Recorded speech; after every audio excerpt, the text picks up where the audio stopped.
but I founded and direct the Speak, Feed, Lead project. It's a nonprofit in the state of Washington, and our purpose is to give every person a voice. We work a lot with kids as young as 10. We work with youth, we work with adults, we work with entire families. In fact, we have a retreat in Costa Rica where your entire family can come and learn how to be better communicators together, and where each one of you develops your own signature talk and presents it in front of your family and all the other families that are there. Pretty amazing, all right? So we do lots of things to help people get their voices out in the world. Do you want to know why I do that? You want to know my story about why I'm driven to help you speak out? Well, thank you. I will be happy to tell you. When I was a child, I did not live in the happiest of homes. And statistics that I know would say that today there's probably a fourth of you in here who've had a very similar experience to what I had as a kid. Where, because of abuse or neglect or addiction from someone else in your family, maybe you were silenced, taught to lie, basically just told not to tell. You were repressed in some way as far as sharing your voice, or even being able to understand how you would describe what was happening to you. That's been my experience. And because that continued in an abusive situation with a family member, all through my childhood, my adolescence, and it wasn't until I was a grown woman, young woman, but I had 2 little kids, married, that person who'd abused me most of my life then got married, and he had a baby girl. And at that point, I felt this deep, compelling feeling that I needed to say something, because I was the only one that knew he was an abuser. And now there's a child within his grasp 24 hours a day. But that was not easy to do. You know, when you have been silenced, and when you have been told your voice doesn't matter, and that no matter what you say, no one's going to believe you, or you're going to get somebody in trouble by saying it, that's hard to shift. That way of thinking is really hard to shift. And that was the case for me. And it took me months, almost an entire year, grueling emotions, even considering taking my own life, because I thought that would be easier to figuratively crawl under a rock than to share what I felt was going to destroy my family. My family included my birth family, it also included my husband and my children. But what I finally decided was that I loved my children and that other child more than I hated who I was. And I started to speak out. And I began by telling those people who I felt would most likely believe me. And what I discovered by doing that is that I actually had something really important to say. My words mattered. My experience didn't feel like at the time it was going to be a good thing. But I knew that my experience had given me an opportunity to be stronger than I ever thought I could be.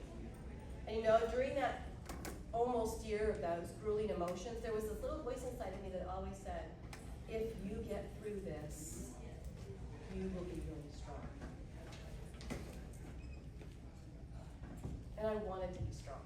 I had 6 brothers, and I was teased and tortured almost every day of my life, and I always felt weak, unable to defend myself, right? So I wanted to be strong. I want you to know that you don't have to have an experience like mine to have something important to say. Your experiences have shaped you in a way that you, and you can inspire the lives of many people.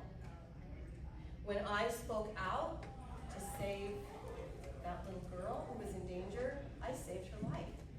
I literally saved her life. She was kept from danger from then on. And I started my healing journey. Every time I told my story, I healed a little bit more. And as was the case yesterday, and is always the case, there's someone, every time I speak, someone, at least one person, comes up to me and thanks me for sharing my story because they have a similar one and they had no idea that it was okay to talk about. So if you're feeling any inkling like that today, I want you to know, if nothing else that you get from me today is that you need to speak out. And that there are people who can help you to have the courage to do that.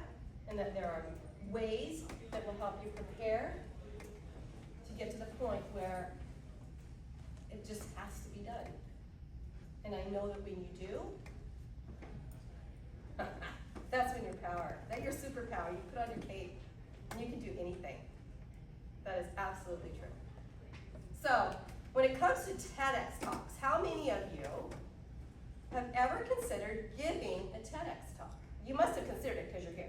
Okay, there's one hand, there's a couple hands up front here. Heaven, it's so great to see you. Heaven was in my workshop last year, and I texted her this week and said, are you coming this year? And thankfully she is, and she's here today, so it's great to be with us. Yes, so you've got aspirations. Let me see those hands raised higher again. If you've ever aspired to giving a TEDx talk.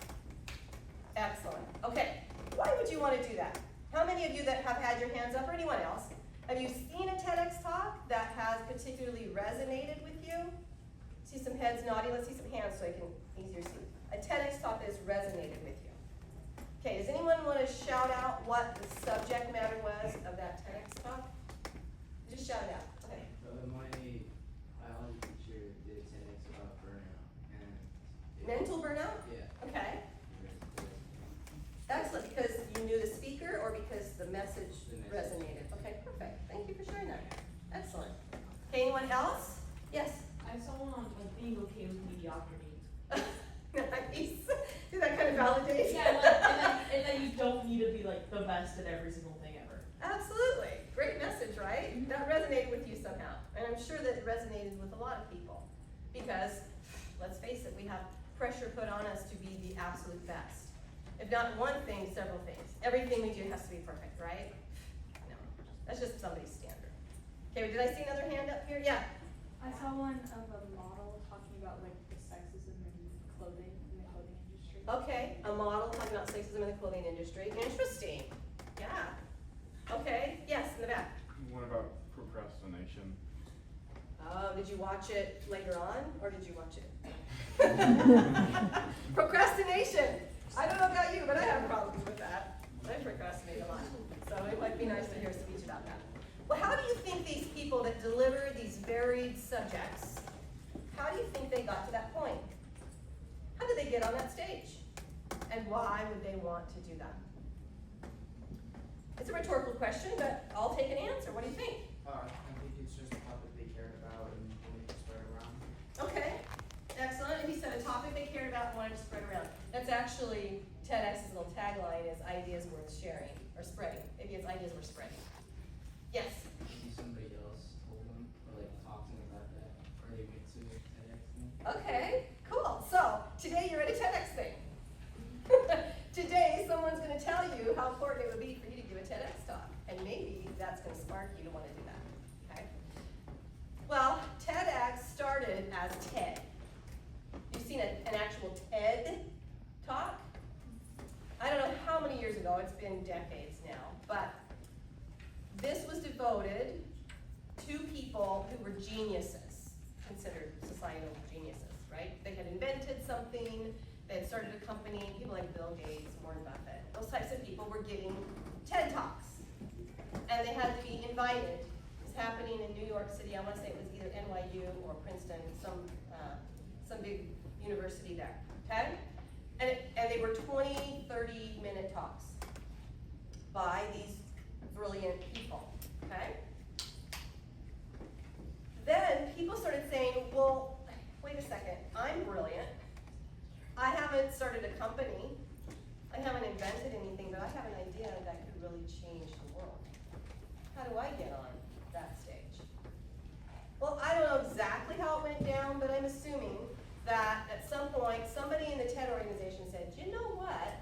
We could make a little money from this if we licensed out these events to individuals who want to put on something a little smaller and have it focused on the average brilliant person that otherwise no one would hear about or hear from. So that's how TEDx came about. Every TEDx event is different because it's organized by an individual. And they have their own ideas. Now there's very stringent rules they have to abide by in order to do this event. But as long as they're adhering to those rules, they can make it themed, they can make it from specific type of people or from different age groups, genders, whatever, okay? So the application process is different each time because the organizer is different and the event is different with a different purpose or mission to it. But the beauty of being on a TEDx stage is that TED is an international organization. Okay, there's TED events and TEDx events all over the world. I mean, you could find one, you could probably find 5 this week in 200 miles of right here, okay? And so this international organization vets every speaker that are that's on those TEDx stages, meaning that they're gonna fact check you. And your speech has to be something that is related to you, but it also has to have some statistical, factual information to it. So they're gonna check that.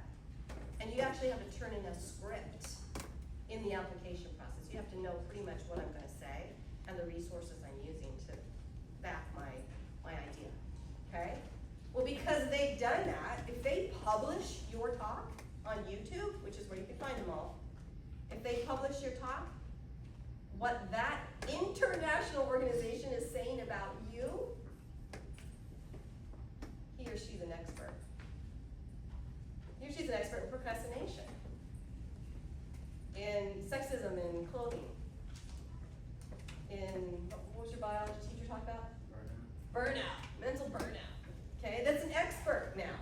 Wouldn't you like to be looked at as an expert? Yeah? Even before you get out of high school, you'd be an expert in the subject matter you want to share an idea about. So, does that pique your interest a little bit more about what that process looks like? Anybody?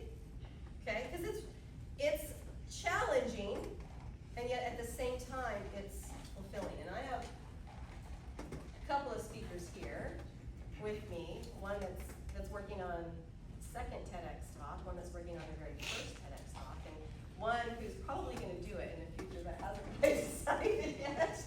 So you're going to get to hear from them too in just a second.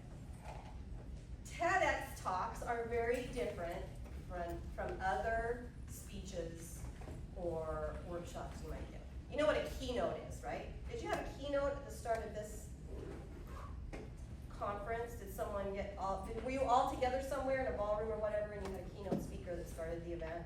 Okay, so when you give a keynote, it's usually a motivational, it's a speech that'll get the tone of the meeting started and get everybody kind of riled up about being there, right? A TEDx talk is not like that. A TEDx talk is very specific in what they look for, and you have to be ready to provide that information on an application. What do you think might be different about a TEDx talk? Any ideas?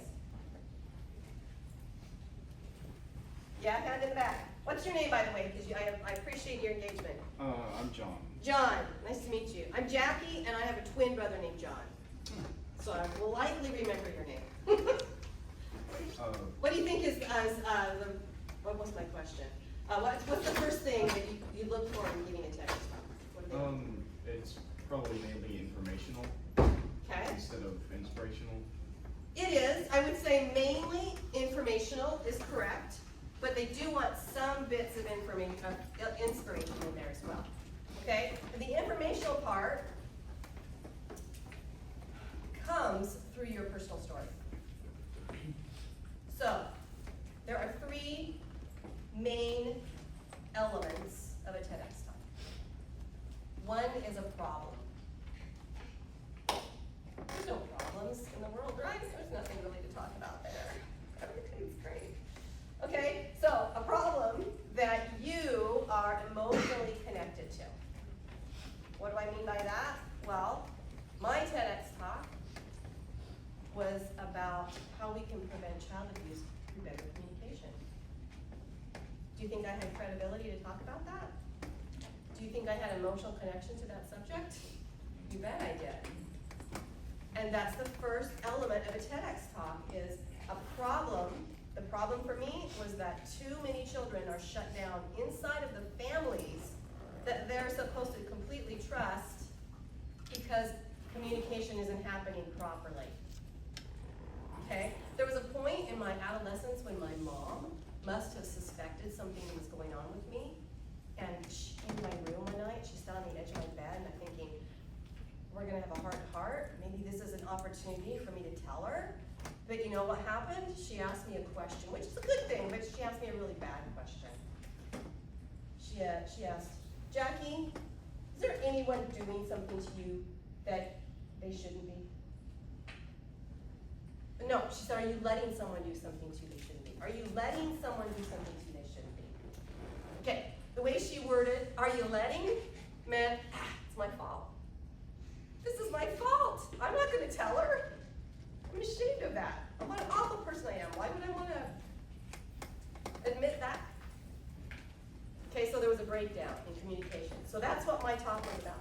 And so when I share that problem, I talk about how children and young people are shut down because of a lack of proper communication. And I was emotionally connected to that. So the next part, the next element of a TEDx talk then, you're gonna provide how you found a solution for that. Here's the problem, and also, who else does this affect? So I have statistics of how many kids are likely abused, how many reports are given to the authorities, and how likely that's only a very small fraction of the actual abuse that's happening, because I didn't report it. So it's probably 4 or 5 or 6 times bigger than the actual numbers we have. So I provided some statistics, right? Okay, so then my solution was that I started to speak out. I didn't wait for someone to ask me a question anymore. I didn't wait for it to feel safe. I had to do it. I had to do it to save the life of another child, okay? And then I talked about how we can be better communicators in the types of conversations that we can have in families to assess what is happening here. Is something going on with someone in my household that is where they're being silenced, right? So the solution is what you did to fix that problem for yourself. Okay, that's really important. So that is still informational, but that's where that inspirational element comes in. It's like, this was the problem, this is what I did to solve it.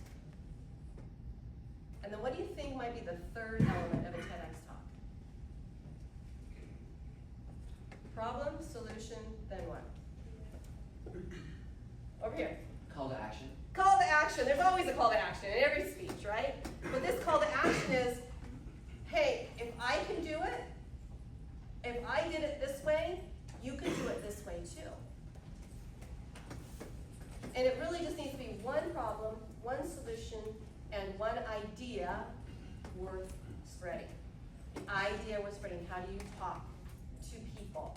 How do you converse to cause the reaction of changing behavior in people? Okay? So, each one of you have had experiences. You can call it trauma, you can call it challenges, trials, whatever. You've learned a lot. Maybe you even solved your own problems. One of the young girls that I coached to the TEDx stage, I started working with her when she was 9. Her name is Srinika. Srinika is a type 1 diabetic, diagnosed at the age of 5. her TEDx talk was about the problem that 1 million kids face with type 1 diabetes. Some of those problems are they can't eat when or what they want to. They have to get shots all the time to save their lives. And their parents have to go with them everywhere, to birthday parties or whatever, in case there's an emergency. Type 1 diabetes is a life-threatening condition, never goes away. So when I started working with her, that's what she wanted to talk about, is some of the bullying that happens to her at school because she's different. That was the problem. Then she talked about how she herself created a method to start managing her own health care so that her parents felt confident in letting her go to those birthday parties on her own. She was ready. She learned how to give herself shots. She learned how to do all of her own testing, and she prepared what she called a mom pouch. Mom stands for my own manager. So at 7 or 8 years old, she created this system called the mom method. And that was her solution, so she presented that on a TEDx stage. When you become your own mom, my own manager, you take your power back. That was her tagline. Okay? And then she said, you can do that too. Even if you don't have type 1 diabetes, if there's something in your life that is keeping you from being who you want to be, create your mom pouch, whatever that is, something comforting, something that you feel like you need, is going to uplift you, is going to help you to improve something about yourself. Whatever it is, her message was for everybody, not just type 1 diabetes kids. But that's how she inspired people, and she gave that talk just over the age of 10. And now she's a spokesperson at the age of 11 for a lot of these diabetes associations and stuff. She goes to speak there. That is what a TEDx talk can do, not only for you, the speaker, but for people that need to hear it. Do you know how many children she's likely inspired through her mom method that now are managing their own health care because of her? I mean, it's tremendous. You had a question here. What's your name, by the way? Ryan. Riley. Yeah. Okay. Was she 10 whenever she did it? That time? She was just over 10. Yeah. It took her less than a year working with me to get on this stage. From the time she started. She started working with me in July. By April, she was on a TEDx stage. Yeah, pretty amazing. So you are the perfect place in your life right now to do something like that. How's my time, B2? Where am I at? 20, you still have, 10, 20 something? Okay, excellent. So I would like to introduce you to Uma. Uma gave her TEDx talk on the same stage Trinity gave hers last April, almost a year ago. And she's now preparing her second TEDx talk that will be this September. Okay? And I would like for her, if she's willing, to come on up. Let's help her get up here. Liz, how old were you when you gave your first TEDx? I was just 11. Just 11. So you're now 12. And she's going to be a 2-time TEDx speaker by the end of this year. So these young, wonderful people might be interested to know what that was like for you, why you did it,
process of writing the TEDx talk, every Saturday, all the speakers we kind of met and we learned about the TEDx rules, the format of our talk, and we practiced our talk in front of each other. And I think it was really helpful because we got to like, practice our talk in front of people we weren't comfortable around. And that really helped us be less nervous on the day of. And talking about the actual format of the talk, because it can seem like the TEDx talk like huge, like not doable at all because it's 8 minutes, but you need to be focusing on one clear topic.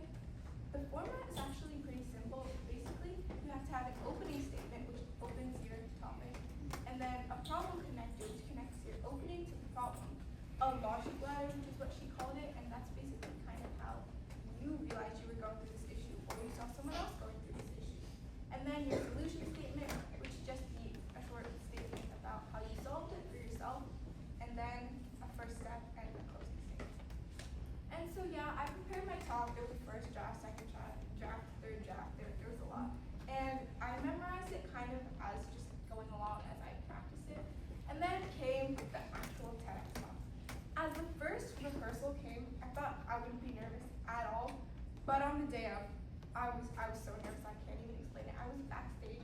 I was pacing around to the point where like the coach had to tell me to get out and go in the hallway because I was making people nervous with my pacing. So yeah, and I started spiraling. I was thinking, I can do this. There's actually no way I can do this. I refuse to do this, which is really funny because my talk was actually about ditching your doubt and being able to do that, which I was going through myself. So yeah, and I was just spiraling in the hallway. But then I sat down and I was like, I have to fix this somehow. Like I have to go out there. So I started thinking about all the practices, how much work I put in, which Jackie put in, my parents put in, everyone put in for me to get there. And I also had the thought that if even just one person watched that video and it made a difference to them, then it would make it worth it. And that just kind of flipped the switch, and I started thinking about all the ways that it could go well and all like opportunities to bring after it, instead of all the ways it could go wrong. So yeah, I went out there, said the first few sentences, and the rest kind of flowed naturally. And then yeah, before I knew I was done, I came out, and yeah, it was just overall a really good experience. Yeah, nice, thank you so much. Any questions for Uma about how she worked through this process? No? Yeah. Why did you want to start doing TEDx? Like, why do you want to start? I guess why do you want to be on that path? TEDx or speaking in general? Just speaking in general, like public Yeah, speaking. okay, so I started during the pandemic, and when I was younger, I was very shy. Like, I couldn't even hold a conversation with people. Like, I would have never been able to do this. So basically, in the pandemic, I enrolled in Jackie's online classes. So it was just conversational skills. And then I learned how you can have such a difference in a conversation. And I became interested in sharing that, the spark that you feel in conversation with a larger audience. So that's kind of how I got into it. Uma makes a really great point. I don't know about how many speakers you guys have seen, but the best ones I've seen are those who have a conversational tone about them, where you feel like you're talking to you and they're engaging with you without lecturing you all the time. And so Uma shares an important point, is that when you become better at even just one-to-one communication, you become a better speaker in front of audiences too. We had a hand back here. I was wondering, how did you find the topic you wanted to talk about? Good question. How did she find the topic for her talk? How I found the topic for my previous talk and this one was just, I started thinking about problems that I face, and I haven't gone through anything that I think that other people would view as huge or groundbreaking. So then I started to break it down a little bit and go through problems that I faced in my daily life, like holding a conversation with people or social anxiety. And I thought about how that might affect other people as well. So then I just started thinking about how I managed to solve that for myself, and that's how I got it. Okay, so again, it's that problem with an emotional connection, how you solve it for yourself, and then how you can provide an opportunity for the audience to try doing what you did, essentially. Okay, and the fun part about Uma's speech is that she started it with a setting of a safari when she was like six years old, and she talked about seeing an elephant, and then she was able to use the metaphor of that elephant-sized fear that she was experiencing when it came to public speaking. So that little opening story that you share is a way for the audience to really connect with you in a fun way before you provide that information. Thank you, Uma.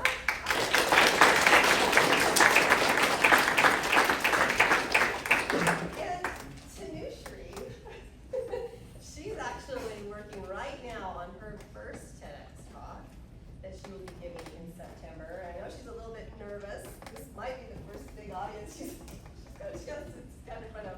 But you wanted to say a few things about what your experience is so far? Come on up, let's give her a hand.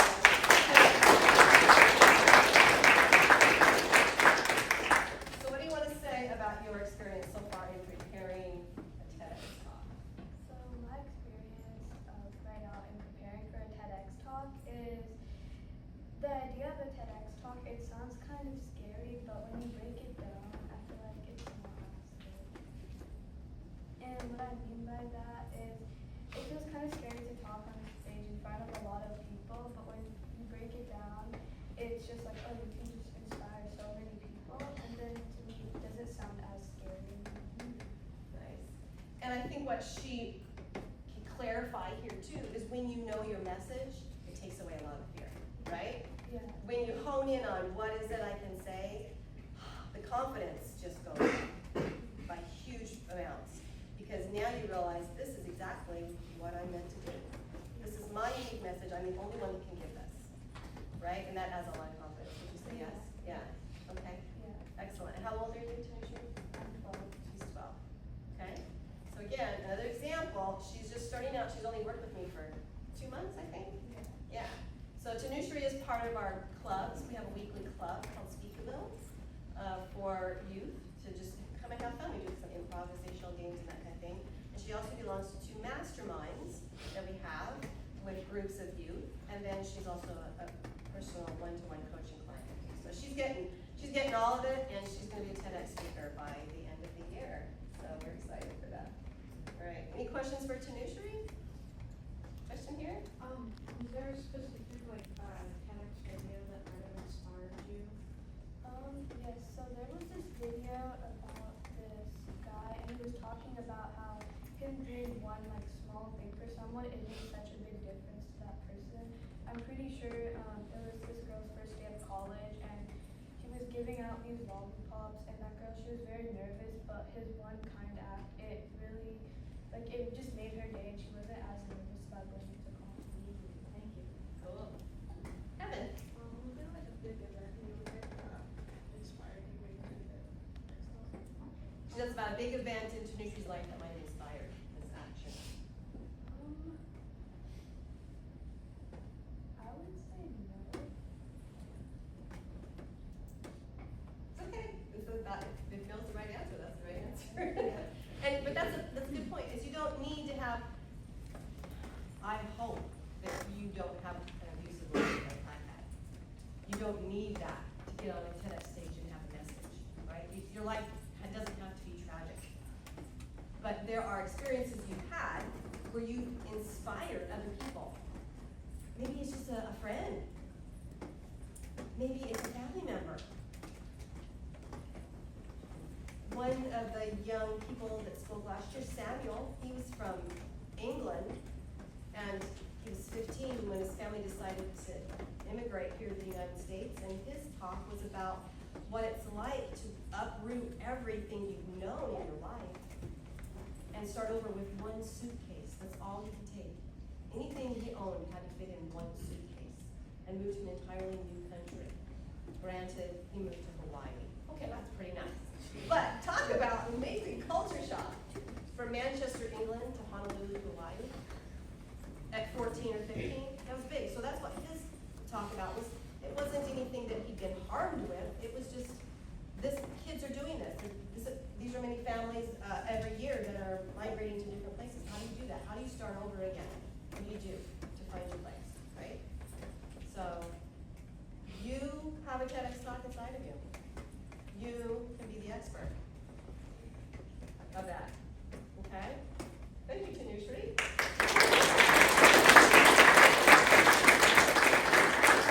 Time check here. Where are we at?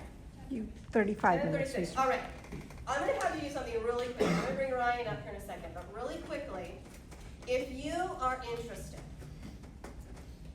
in becoming a keynote speaker, in creating a workshop, of authoring a book, becoming a TEDx speaker, I want to talk with you and your parents. I won't talk with you alone. I will talk with you and your parents, because your parents need to know that you aspire to do something like this. And when they know, what I find most often is they'll go, okay, I'll invest in you. I'll do what it takes. If you do what you are committed to doing, I'll support you. That's what your parents will say to you. So I want you to take out your cell phone. Everyone probably has a cell phone on them, right? Okay?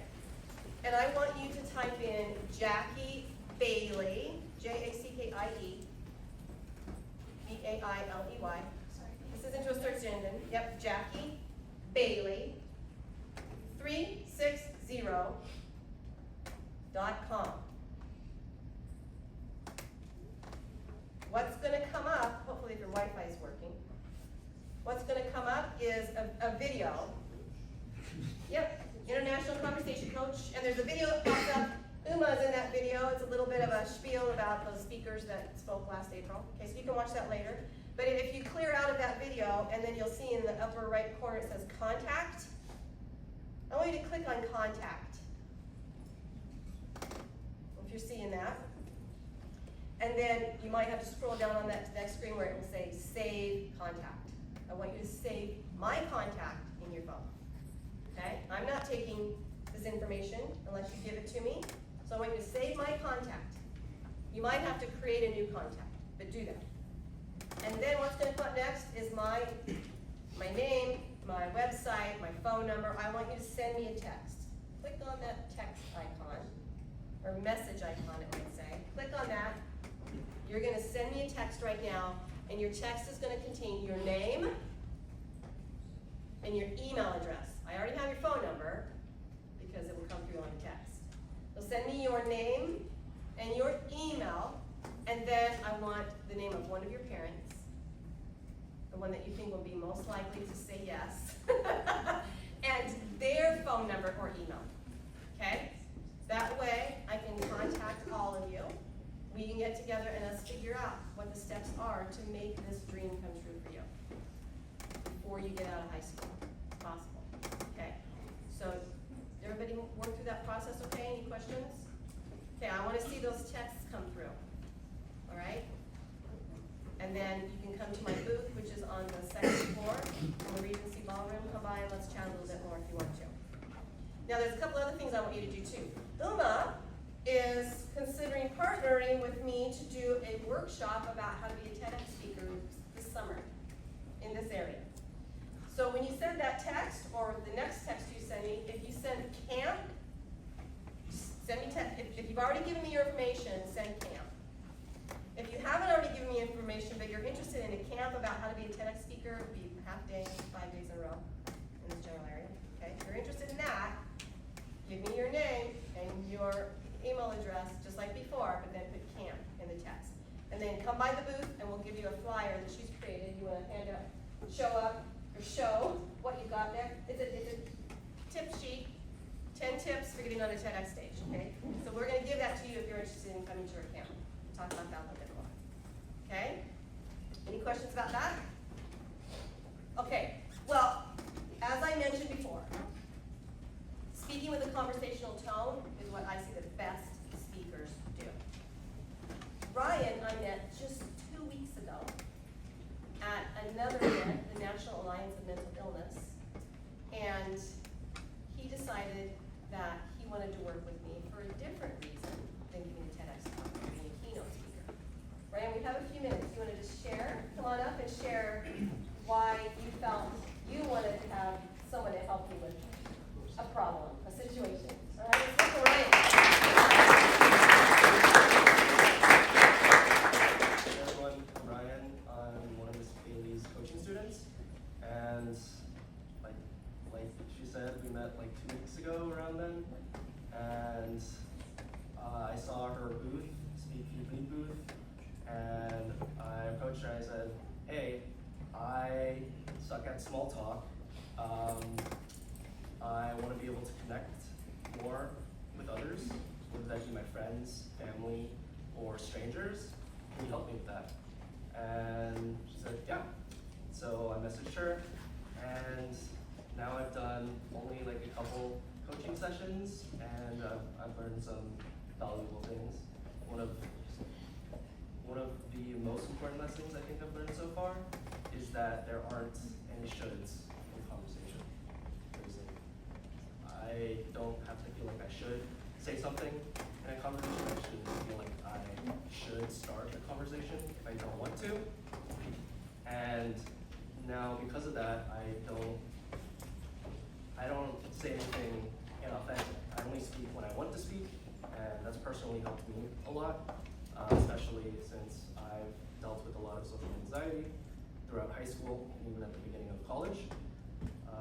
So that helped me a lot. Another tip that she taught me, which I really enjoyed, was that all conversations start with questions, almost all of them. And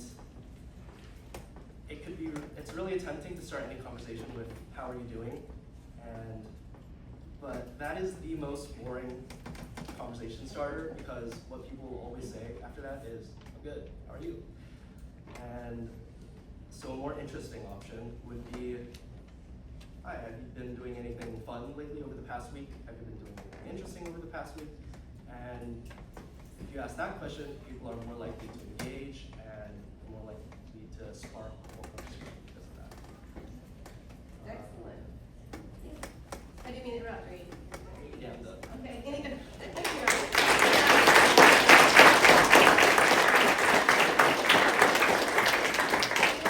Question for Ryan? John? What would you like to do a keynote speech on? I haven't committed to doing a keynote speech yet. I just approached Ms. Bailey for help with my conversational skills, not necessarily to make a keynote speech. But over the past 2 days of listening to Ms. Bailey, the kids talk, I considered maybe doing, making a speech about social anxiety. Good. And now that you know Ryan is practicing his conversation skills, come start a conversation with him. Give him some practice, right, Ryan? Give him some practice, and maybe your conversation skills will improve as well. So don't be afraid of that. And please engage with me as well. I'm at the booth. If you want to chat with me right after I'm done here, let's go out in the hallway, because there's another speaker and I don't want to disrespect their time. So if you want to chat with any of us, please meet us out in the hallway. Thank you, Ryan. Meet us out in the hallway. Are we done? Are we about 10:45? It is 10:45. Excellent. Thank you all for engaging with me.